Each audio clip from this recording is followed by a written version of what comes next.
So yes, we stand right here. We should be good. Okay. So my name's Jeff. Jeff, I'm Ryan. Nice to meet you. Ryan? Yes. Okay.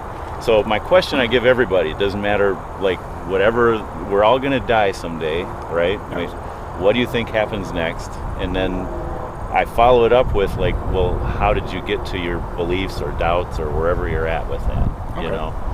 So the initial question, yeah, what do you think happens after we die? Growing up Catholic and going to Sunday school and CCD every single week, and it's almost a point where people are almost forced to believe a certain thing. Yeah. For or me, at least you know what you're supposed to believe, right? Exactly. Yeah. And to me, I guess it's kind of an unknown. Yeah. Because there's no way to know for sure. I mean, at the end of the day, everyone would hope that there is an afterlife, that there is something out there. Yeah.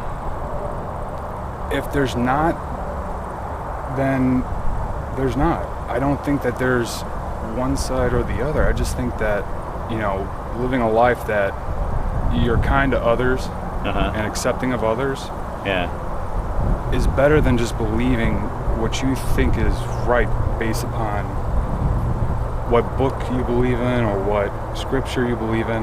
Yeah. Me personally, I kind of fell away from the church, and not because I don't believe in God, because I do believe that there's something out there. Yeah. But I just don't believe that church to me is the best approach to it.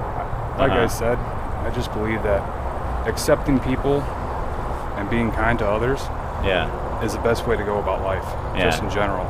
Well, that's biblical, I mean, that's in the Bible, golden rule. Absolutely. I think it's there for a reason, Now, I'll just let you know I'm not Catholic, I'm Protestant, but,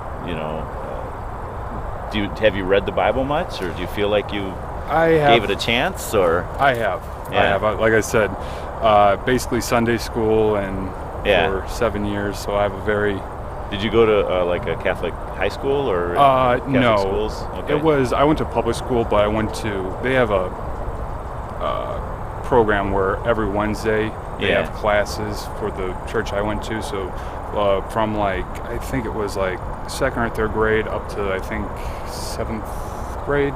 Okay. Something like it. You just go every week. When I was growing up, I went to a public school, but the Catholic kids got to get out of school for that. So they actually, every Wednesday, I think it was like the whole afternoon, they were gone. Which, what a deal, right? Exactly. So their job is to teach you Catholic doctrine, I don't think, probably at that age, they're not going to probably teach you the critical side of it. In other words, to think for yourself. Right. So definitely you have to get to an age where you decide, okay, is this for me or it's not, Exactly. Is there something about church that you just, like, was there, I imagine when you moved away from home or whatever, just decided you didn't want to go, or bad experiences in church? Well, I think it all came down to my idea that religion is the greatest thing that ever happened to humanity, ever. The problem is with me is that when you add man into the equation, you get church. And at that point, you're taking not per se the written word, but person's perspective of that written word and what they think it means. Yeah. And for me, I just remember sitting in church when I was in high school, just thinking like, well, one priest is saying one thing, one priest is saying another thing. Which one am I going to, believe? Because there are priests and whoever you are have different pastors in the Protestant churches. Exactly, they have different views about everything. Yeah. And for me, I just kind of thought that making my own belief or my own interpretation was better than going off with somebody else's. And there were a lot of things going on with churches in general that I just didn't like different scandals and stuff. Not just the scandals, just I felt that there was a lot of hate. A lot of hate going around with a lot of religions, and I just didn't feel like that's something that should be when you're talking about a loving, caring entity. Yeah. And I just thought that I'd find God myself. Yeah. So one thing that I think is important to realize is like, so God, if God exists, and I do believe He does, He made us for a reason. Why would He hide that from us? See what I'm saying? Mm-hmm. Yeah. And so if He depends on us to kind of figure Him out, so like I'm a Protestant. Protestants are known for like really trusting, like reading the Bible and taking the Bible pretty seriously. Now, Catholics, my understanding is, the Catholic Church has been around a lot longer. Right. It was around before the printing press, so Bibles were very few and far between. Right. A lot of people were illiterate, so they had to depend on the priest at their local church to read the Bible to them. And it was oftentimes written in Latin, so so there's this idea like it's just the mystery of the church, and so when Protestantism started, it began right at the time of the printing press with Martin Luther. You've heard of him. Yep. And so we have, so like when I read the Bible, it's I can read it for myself, and it's like, okay, it's not me figuring God out as much as it is God revealing Himself to me, if that makes sense. So like science, we're all about science, right? That's man's effort or man's ability to figure out truth, right? And to like notice patterns and figure out knowledge and all that. But another way of coming about truth is if God reveals it to us, rather than us figuring it out. And so when I read the Bible, it's not so much. It's more like, well, God, what do you have for me? What are you going to show me about yourself? And that's a different way of reading it. I don't know. To me, it's exciting to read the Bible that way. And I appreciate that. I appreciate people that are coming up with their own views, and everything you said I really appreciate, instead of just going off of certain things like, oh, you shouldn't do this or you shouldn't do that, or this is wrong or this is right.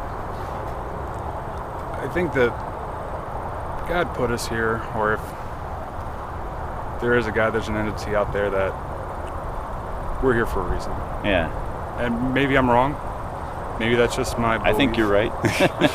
Maybe that's just my way of coping with basically what's going on right now. Because the fact that we're here, the fact that we're doing this, and the fact that there's so much out there, it's so hard to comprehend as a human being, that I think it's good to have hope and have this idea of something good. Yeah.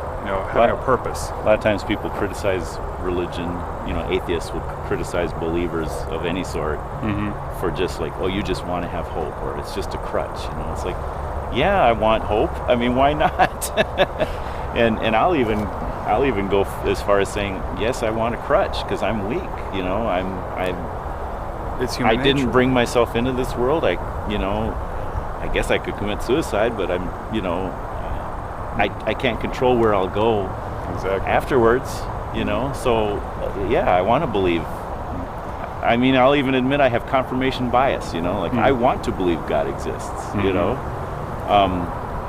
If I thought that I was going to go to hell when I die, I would probably say, no, I don't want to believe God exists, Right. So I would look for any reason not to believe that. Or if I felt like, okay, if God exists, then He's got a bunch of rules and I don't want to follow them, so I'm going to just pretend that God doesn't exist, Right. That would be, another confirmation bias that I think is going on in the world. A lot of people are doing that. I would agree with that. So, I mean, for me, after high school, I got into my college years, and I stopped believing that there was anything out there. Were you at a community college? Yeah. And it wasn't that anyone was telling me. It was just me. I think just trying to, growing up and just finally going on my own, just trying to realize that maybe there's nothing out there and I shouldn't believe anything. Yeah. I mean, I have no problem with people. Back then, I had no problem with people that believed like there wasn't anything out there. For me personally, I just didn't think so. And Yeah. I think the older I got, the more and more I just thought that maybe I'm wrong about this. I wasn't so sure about. Maybe I'm wrong that maybe there isn't anything. So. isn't. Okay. So do you feel like you're headed, like if you project the direction you're going, right? Mm-hmm. Do you feel like you're headed way away from belief in God or towards God, or like? I think more going towards God, but kind of staying in the middle, I guess you could say. I think that's more of a hope. Yeah. I think that's, Do you have kids, or no, are you? No. I don't even have no idea how old you are or whatever. I'm 28. 28. Okay. Like, do you think you would raise your kids to believe in God, or would you know what to tell them? That's very. I mean, with certain people, it's hard to, especially if you don't go to church yourself. Do you just start going just because you want to let your kids see what you grew up with, or do you believe that you let them make the decision? But that's the problem, is that I don't think shoving it down a kid's throat is healthy. Yeah. Because that's almost what I went through. And I also kind of appreciate it a little bit that it did, because it gave me kind of a perspective. I think I'd like to talk, if I did have kids, I think I would talk to them.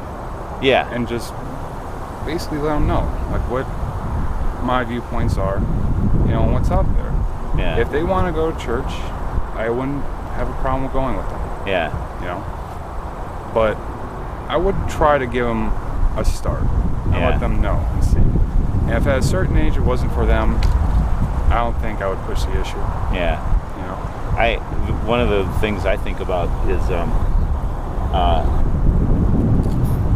we want to give them options. Like if we want to say, okay, it's up to them to choose, because it is, they're going to get to the age where it's up to them to choose. Right. Well, they have to know what they're choosing between. So they need to, an education about the different options or whatever. The other thing I think about is, if you look at all the media and everything that we're being saturated with constantly, right? It's really secular, or it's really non-Christian, or just not. It becomes taboo to say anything has anything to do with God or Merry whatever. Christmas or God bless you. Yeah, and so if we want them, so it's not just like if we feel like, okay, well, I'm teaching them about Christianity or about the Bible, I'm not really pushing it on them, because they're getting 90% of their knowledge from the world, which is teaching them the world's ways. See what I'm saying? Yep. And so, like if they go to Sunday school, for example, that's what, 1 hour a week compared to how many hours are they on their, media and being exposed to just the values and the ways of the world. And I just think that with news outlets and social media, that they're almost condemning any religion. Yeah. It doesn't. I don't know if you saw the Democratic debates the other day. I did not. I watched them, and there was a commercial that came on that was really interesting. It was Ronald Reagan Jr., so Ronald Reagan's son, and he was advertising for the Atheists of America. Oh. And so he was saying, like he was a fundraising advertisement, right? And he basically ended by saying, because I'm not afraid to say I'm an atheist, and I'm an atheist, and I don't worry about dying and going to hell. And that was their advertisement. And it's like, why did they choose the Democratic debates number one? But the Democrats lean more. Nobody really questioned it, Well, because if you would have done that on a Republican platform, right, you would be shot down. Yeah. And that's the other problem, is that you have the politicizing of religion is hard to deal with. Which I think it perverts it. Yeah. It's either you lean one way or the other. For me personally, I sit directly in the middle. Yeah. There's maybe I lean a little bit more towards the right, but I'm more for like conservative values as far as like a work ethic and you know not promoting any kind of what's the word for it where you deserve something I forget what that's called, where you just think by virtue of your being a victim you deserve right and that's the victimhood that's going on in our society. Is that like, oh, I deserve this? Well, did you work for it? Right. Did you really deserve it? Yeah. Or are you just trying to get that free handout? Yeah. Granted, some people do deserve some compensation for certain things, but I think it's like when someone sees like, oh, they're getting this, I should get that. Right. It's not fair. Yeah. I'm forgetting the word for that, but just when you think you deserve all these handouts from the government. But anyway, let me ask you this, Ryan, and I want to respect your time, but if like like you were saying, like you kind of felt like religion was shoved down your throat growing up? Yeah. Was it that, you better believe this or you'll be in trouble, or was it like, if you don't believe this, you'll go to hell? Was that like the ultimate thing? Yeah, it was that it was about, or it was both, really. I mean, it was just saying that, like, it was almost kind of like you're putting fear into. It was like someone was putting fear into my heart. Yeah. That if you don't do this, or if you do this, or if you don't believe this. Maybe there's some certain things change, and maybe if I found the right church, maybe I would take another shot at it. Yeah. But as of right now, I feel like I'm just gonna try to find God in my own time. Yeah. Well, the thing I want to say about that is like, so I do believe there's hell, right? Heaven and hell, and some people go to one and some to the other. But at the same time, I also understand that everybody sins. Everyone has done things to offend God. So how can it be that that some would go to heaven and some to hell? Well, and that doesn't sound right. Well, it's also that, like, the thing about the Bible that kind of, one of the things that always got me is that we pick and choose which ones to believe, like which verses and things like that. Yeah. For me, I believe in the 10 Commandments. Yeah.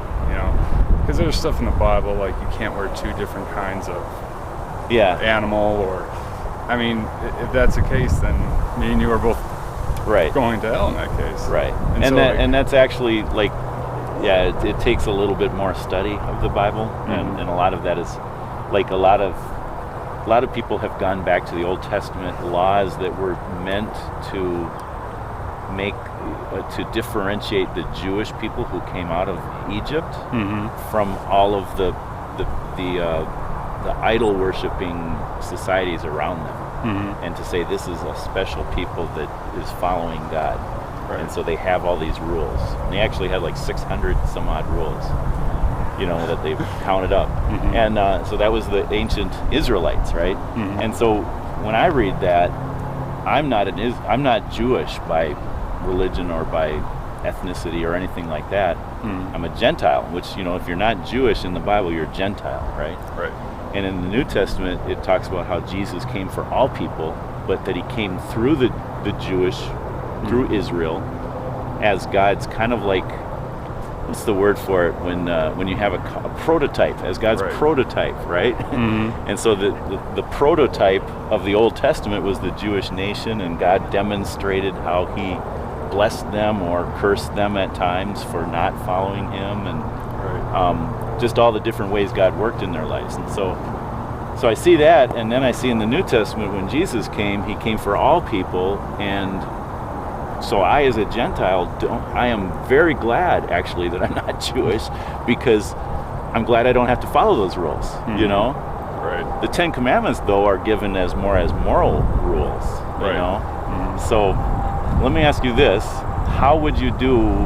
You die, you're standing before God, you're being judged by the 10 Commandments, which you believe in, right? How would you do by the laws that you believe in? For example, let me give you a few examples. Mm-hmm. How many lies have you told in your life? Oh, Just in your life? there's no counting. Okay. I mean, can't remember them all? But there's a difference between a lie that hurts someone and a lie that helps someone. Like, if your Or maybe- wife says to you, do you think I look fat today? Yeah. Maybe she had gained some weight. And you say no. Right. Is that considered a lie? I'll tell you how I feel about that is I do consider it a lie just because the trust that I'm happily married, the trust my wife has for me, she knows that I'm not gonna lie just to make her feel good. Mm-hmm. Now I'm gonna soften the blow. I'm gonna say, well, I liked you in the dress yesterday better, Mm-hmm. or whatever, Right. So I think there's nice ways to say the truth, right? Mm-hmm. But the problem with lies is God knows it breaks down relationships between people and between us and God, Mm-hmm. right? And so even if we think it's a harmless lie, I think there are some Mm-hmm. ramifications to it. So I would be a liar. I know I've told lies, right? And you would too, Yeah. right? Have you ever taken anything that didn't belong to you? I think there was one time when I was a child and I stole a candy bar. Okay. So you knew it was wrong at the time? A little bit. Of probably course, weren't- my father corrected that immediately Yeah. once he found out. So we know it's wrong to lie. We know it's wrong to steal. Right. If we lied, we'd be a liar. If we've stolen, we'd be a thief. Mm-hmm. Sounds like you haven't stolen anything since then. Oh, no. I have. Like when I was young, I was bad. But I think everyone has a phase where they want to push the envelope and yeah, test boundaries, and as long as I don't think that is a deserving thing for hell, but yeah. I think as human we are given weaknesses, and sometimes allowing a weakness to win isn't that bad on certain occasions, like thou shalt not kill. I think that is a big one. Do not do that. Yeah. I mean, I also do believe in defending yourself. Yeah. It says don't murder. So I guess maybe some versions does say kill. Yeah. The cat, thou shalt not kill. But the one I always truly loved, out of all of them, is love thy neighbor as thyself. Well, yeah. It's more positive. Right. The others are don't do this, don't do that. Mm-hmm. But if you think about it, like, would you want to steal from that guy? If that was you, would you want him stealing? Right. Or how would you feel if he did this to you? Or, Yeah. So I think that's the golden rule, I think. It is. It's the golden rule, and actually it existed even before Jesus' time. I think Socrates or someone said it. And Jesus, when they asked him,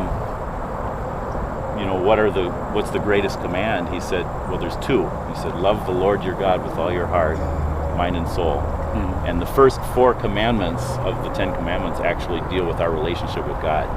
Like love God, don't worship idols.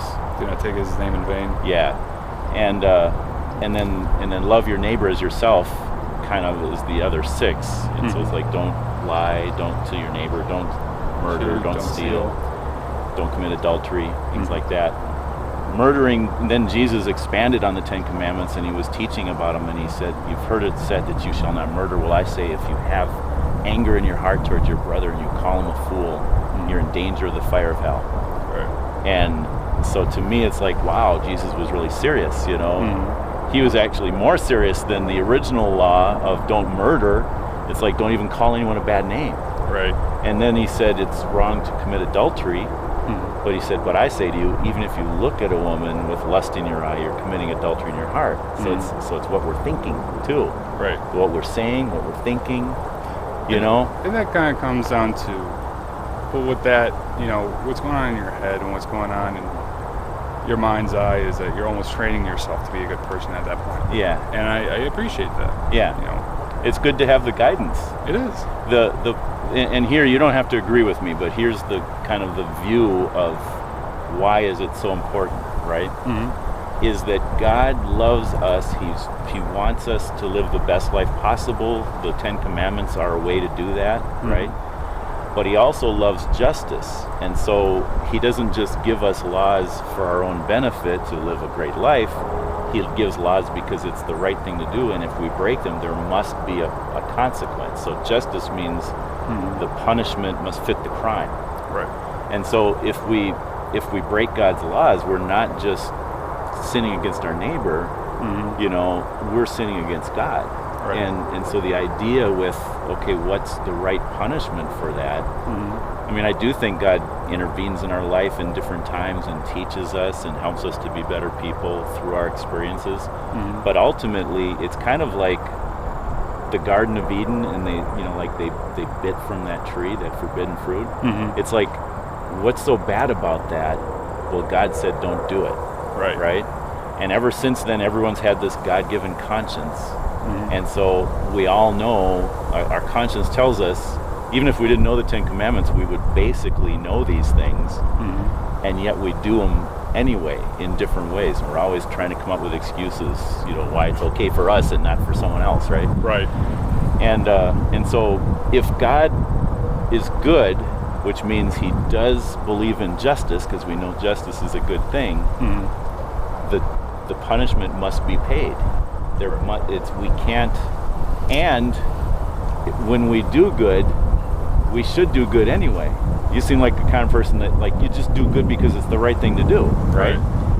So if we think, well, I'll kind of pay for the bad things I did with the good things and kind of cancel them out, like algebra, you know, like cancel things out on each side of the equation, it's not going to work, because we should be doing these good things anyway. You know, God gave you your health, your time, your energy. He has every right to expect you to help people and, you know, serve others and things like that. And so then we're left with, okay, what about the bad things I've done? Well, where's the punishment for that? You know, and it's not heaven; it would be hell. This is. I'm not saying you have to agree, but I'm just saying that this is the. My thing is that, like I said, we all make mistakes, and I think there's an ability to atone for mistakes that are made. Yeah. Does one mistake dictate how you lived your whole life? I don't believe so. Yeah. Well, I've not met anyone who's only made one mistake, but right. But it's theoretically. Exactly. And the Bible actually says, it says, if you break one. If you break just one, you're guilty of breaking them all, because you're still a lawbreaker. Right. You know, so like you still have done it. So all that to say, you know, the whole idea that there's a heaven and a hell as a result, you know, like there's a judgment day, and we're going to be held accountable. I don't think of it as like a threat, like trying to like shove it down anyone's throat. To me, it's more like God is so perfect and so consistent. Kind of like if you think about like gravity is so consistent and so perfect that you wouldn't jump off a cliff, right? And if someone said, hey, you know, like you're backing towards a cliff, someone says, hey, don't go any further back because you're going to fall and kill yourself, right? You wouldn't think, oh, you're just trying to shove that cliff stuff down my throat. You would say, oh, thank you for the warning, right? Right. And I think that's the sense that this whole idea about hell and going into eternity without that relationship with God, that, you know, that's what heaven is being in a right relationship with God. To go into eternity without that, it's like saying, hey, don't back over that cliff because you don't want that, you know?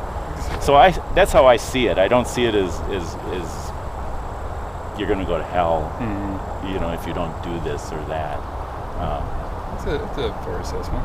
And another way to think about it is, where if you approach the Bible with the idea that we're already condemned, which is actually what the Bible teaches, you know, Adam and Eve, from them on, they were condemned, they were kicked out of the garden, you know, we all sin because we know better. Mm-hmm. You know, if you think about what Jesus did on the cross as kind of like a parachute, like he came to save us. We're already going down. Mm-hmm. We're already in trouble. Right. He came to save us. So it's not like if I don't believe in Jesus, I'm going to go to hell. It's more like I'm already going to hell because I've already sinned. I've already knowingly done many things wrong. Mm-hmm. It's not just mistakes. It's actual like moral choices we make. You know, Right. like mistakes are like accidents, I think of. Moral choices are more like decisions. Like, okay, God or my own selfish desires. I'm going to go this way, you know? Right. And so the idea is that, you know, like we've done that, we've sinned, we've broken our relationship with God. Mm-hmm. What can get us back right with God? Well, it's if someone else takes our punishment for us. So God being this lover of justice says there must be a punishment for sin, and it could be hell, or it could be what Jesus did on the cross. You know, kind of like in a courtroom, if someone pays your fine, like you're found guilty and you got to pay a fine, and someone walks in and says, "Hey, but I'm going to pay Ryan's fine for him." You know, the judge's job as the person who's supposed to carry out justice, he would say, "Okay, justice has been served. The fine has been paid." You know, that's the role that Jesus can play in our lives. He pays the fine. I can see that. So, I mean, for me, maybe it is something like that, but maybe it's not. Maybe it's a different version. Maybe it's a version of an all-loving and all-forgiving. yeah. You know? And I think that Could I challenge you to read it on your own rather than, you know, like... I've read a lot of...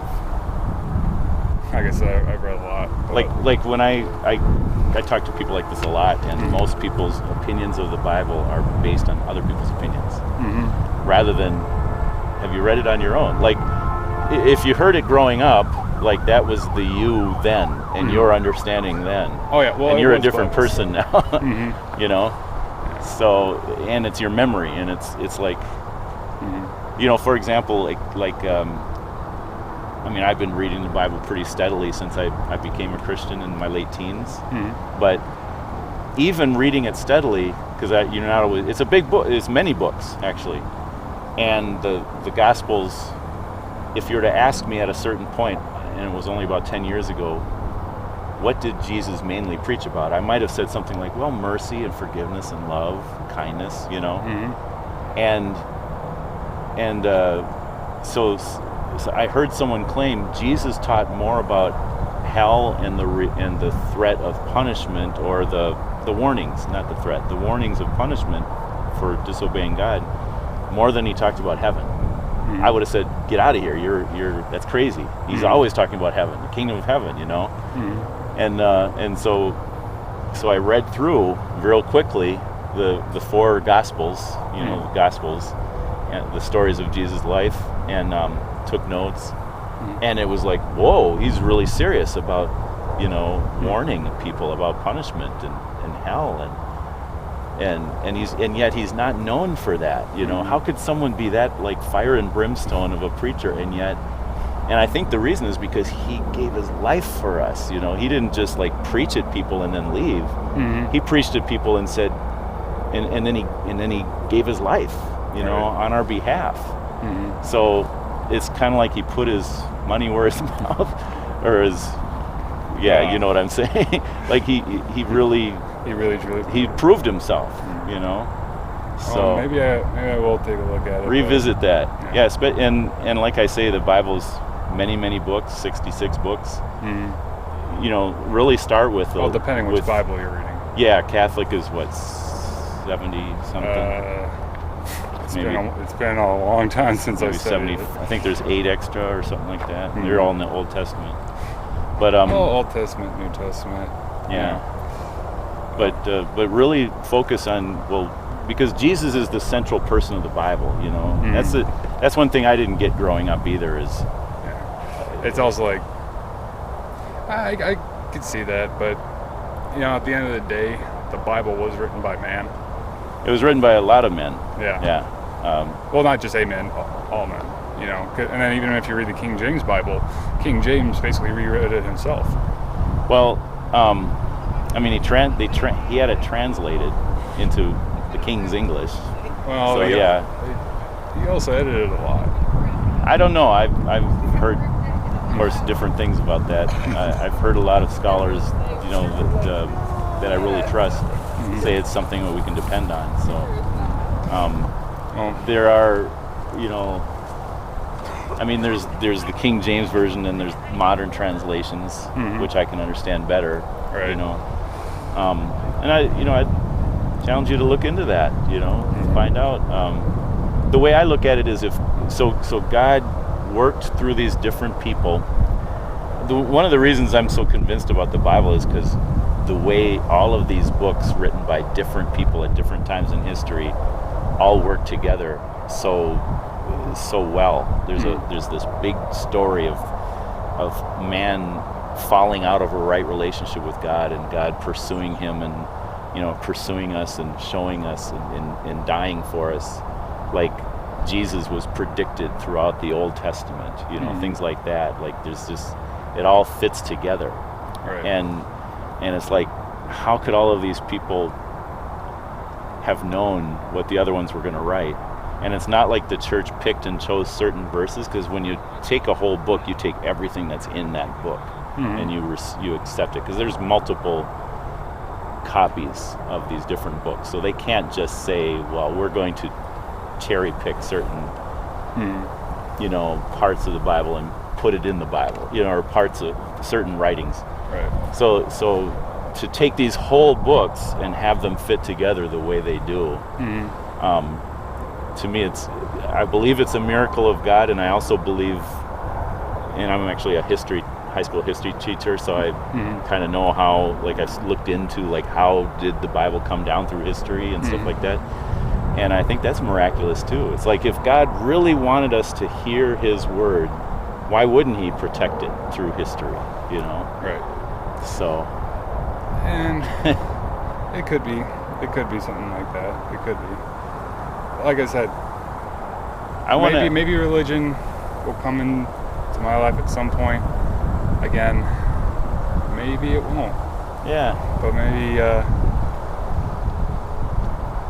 down the years, if I have kids, I'll look into going back and rereading the Bible for myself. The reason I was asking if you had kids was like, so as a high school teacher, I know high school kids, right? And I see, like, when they see hypocrisy in their parents' lives, or when they see that their parents don't really believe what they're telling their kids, they're going to do the same thing.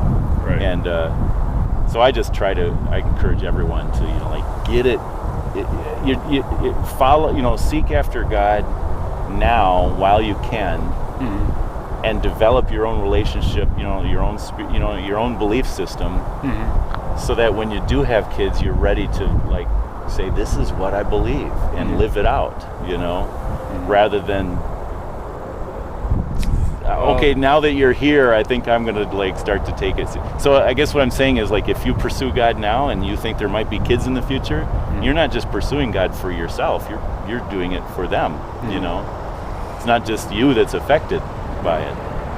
I think in my life, I don't think that I'll be aiming for kids. Okay, not anytime soon. No. Not until I have other things figured out and everything planned out. Yeah, fair enough. Well, hey, thank you for your time. I'm going to give you a book because that's what I do. I think you'll like this.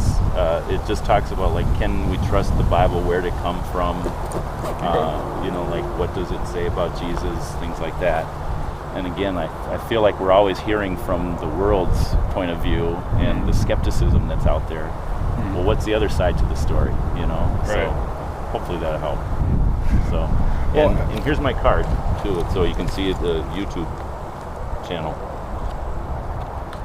right there. Oh, okay. Yeah. Definitely look this up. So, Well, Jeff, Thank you very much. Thanks. I'm going to turn this off, so it's kind of intimidating. Well, Jeff, I usually forget it's there, and then when I realize it, it's like, okay, I want to turn this thing off.